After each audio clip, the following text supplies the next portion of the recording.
Mr. Sanjay Sinha.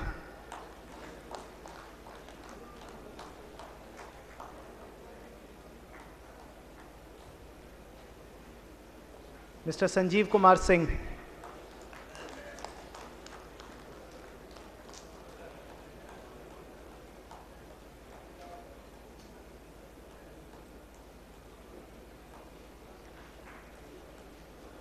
Mr. Santosh Kumar Satpathy.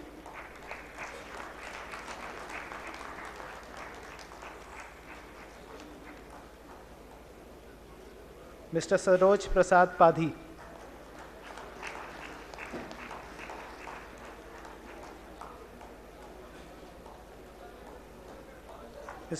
Ms. Shweta Sharma.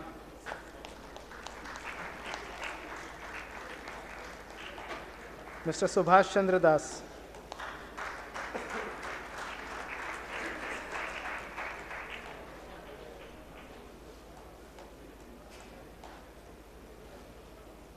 Mr. Sujit Kumar Vikas.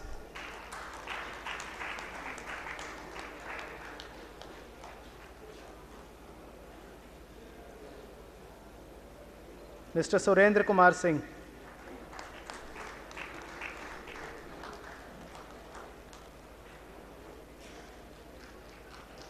Mr. Tamal Chakrabarti.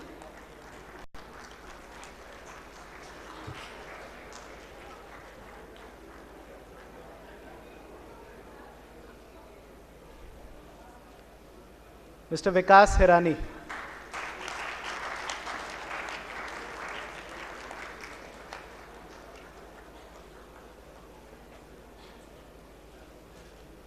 Mr. Vimal Kumar Singh.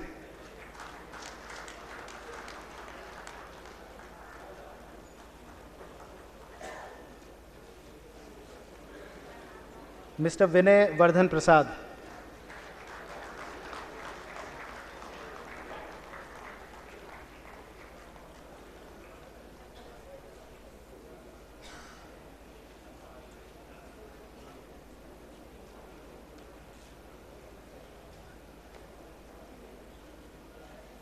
Dear students of the 11-13 batch, please rise.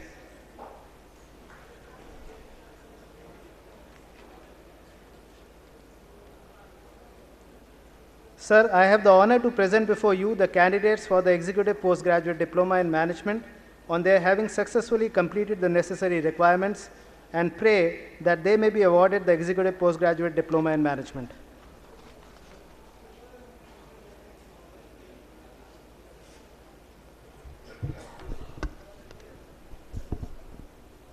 By virtue of the authority vested in me as the Chairman, Board of Governors of the Indian Institute of Management, Ranchi, and in recognition of your having successfully completed the necessary requirements, I confer on you the Executive Postgraduate Diploma in Management and charge you that in thought, word, and action, you show yourself worthy of it.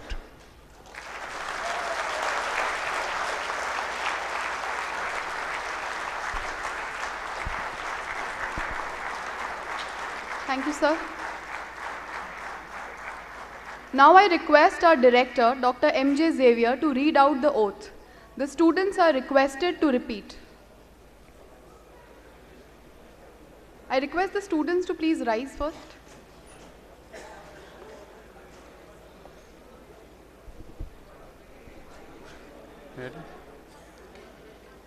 As a newly ordained management graduate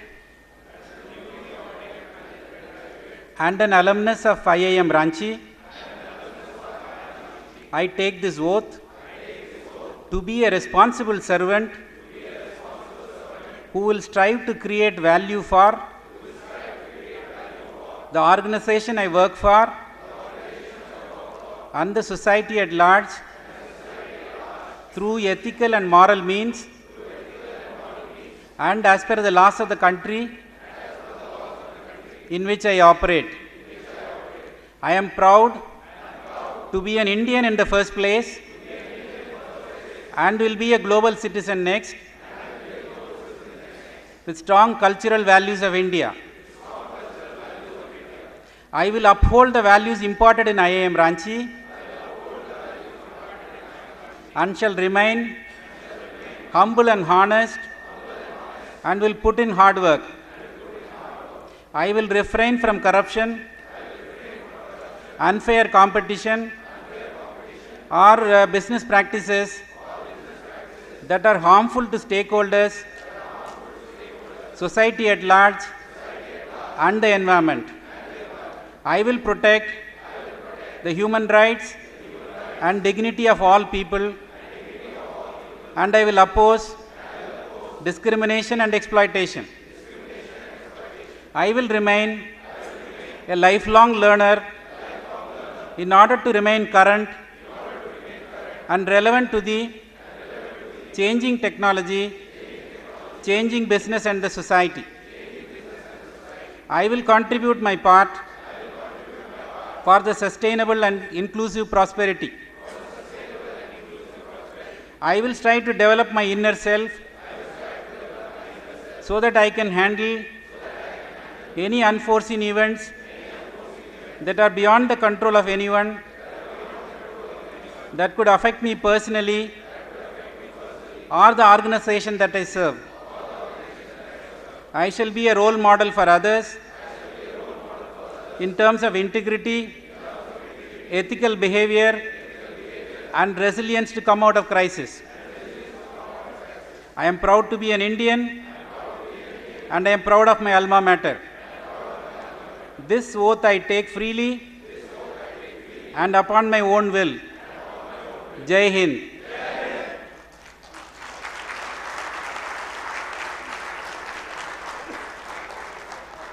May I now request our Honorable Chief Guest, Shri B. Muthuraman, to deliver the convocation address. Please, sir.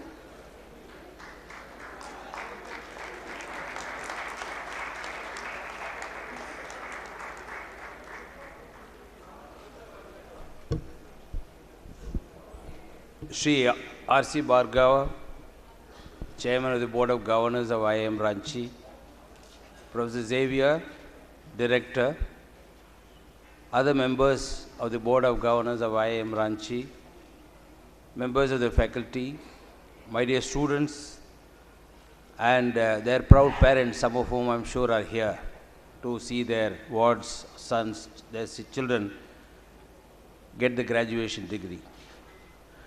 First of all, let me start with my congratulations to the graduating students. You have done all the hard work, and I wish you all great success in your life and a very rewarding and a successful career. I do know that some of you are already in professional jobs, and for those who are not freshers, I would compliment them for pursuing these studies, which will enable them to discharge their responsibilities better and improve the, shall we say, the working of the environment that they are in today. I also would like to compliment Mr. Bhargava and his team in the Board of Governors of IIM Ranchi, because it is not easy to start an institute. It's easier, and it is relatively easy to take over the reins of running institutions and perhaps make it run a little bit better or make improvements and so on. In India especially, it's enormously difficult to start any kind of a new venture. There are infrastructure problems, there are many other challenges, there are issues with regard to the state and center and lots of other things, and I am aware of all this, and which is why within 2 years of its inception, the fact that IIM Ranchi has reached some standards of education and some standards of acceptability, and is being regarded as one of the best, if not the best, of the newer IIMs, I want to sincerely compliment the Board of Governors headed by Mr. R.C. Bhargava for this. They have done a tremendous job.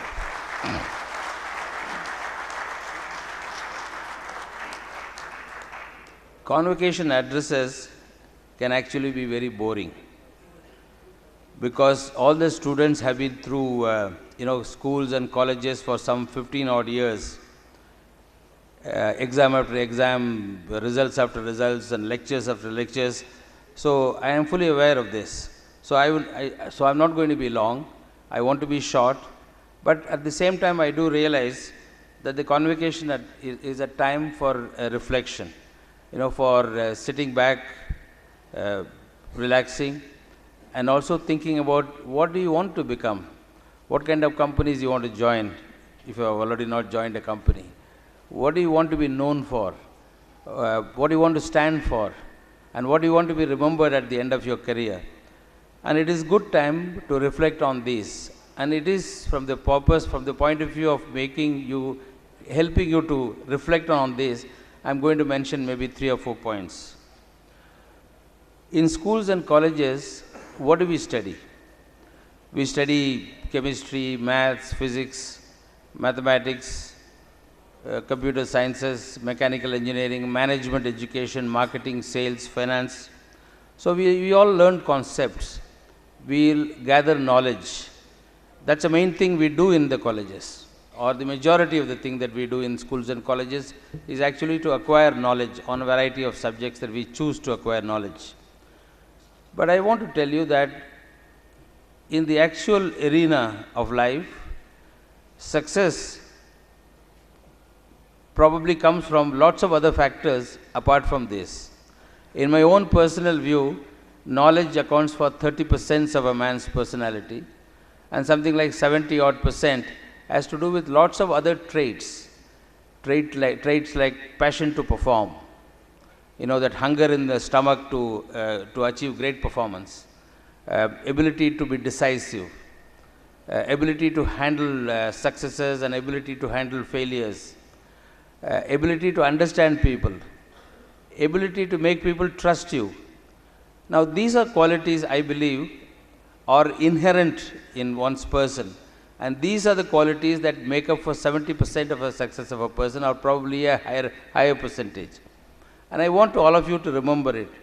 Just because you have gone through schools and colleges, just because you have passed IIM Ranchi, it doesn't mean that you need to think yourself as cat's whiskers and then say that I'm now on top of the world and everybody needs to listen to me.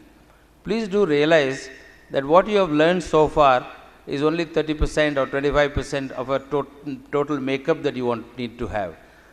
And where do these qualities come from? They come from a variety of disciplines. They come from sports. They come from music.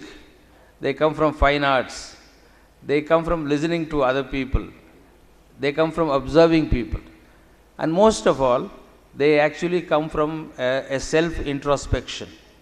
So which is why I always advise students and my own younger colleagues to spend some time with themselves. We had in our Indian education system of many years ago, there was a system of the students spending time with themselves. Maybe it's called yoga at some point of time. Maybe it's called something else in some other countries. But ultimately, you need to spend time with your mind and see what it says. And you can learn a lot from it, apart from the fact that these qualities come from sports and music and fine arts and so on and so forth. I still remember there was a program which was started in 1989. It is called, there was an institute that was started in India called the National Institute of Advanced Studies. And just now it is located in Bangalore in the Institute of Science campus. But in 1989 when it started, it didn't have a campus. So the Tatas, the Tata Management Training Center in Pune, they offered their campus for about the initial 2 or 3 years.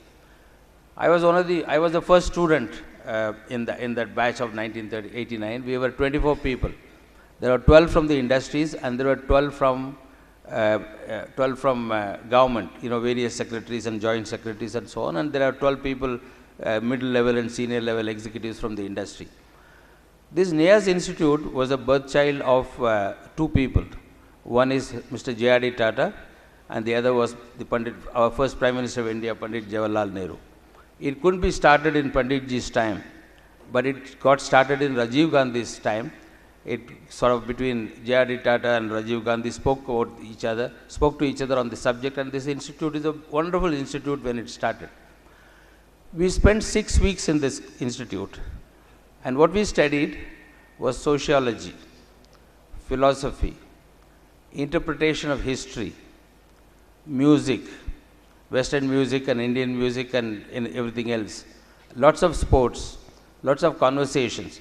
So the point I am trying to tell you is, a lot of these things teach you many of the softer sides of a man's personality, which are fundamentally important for success in your life. So please do think about it.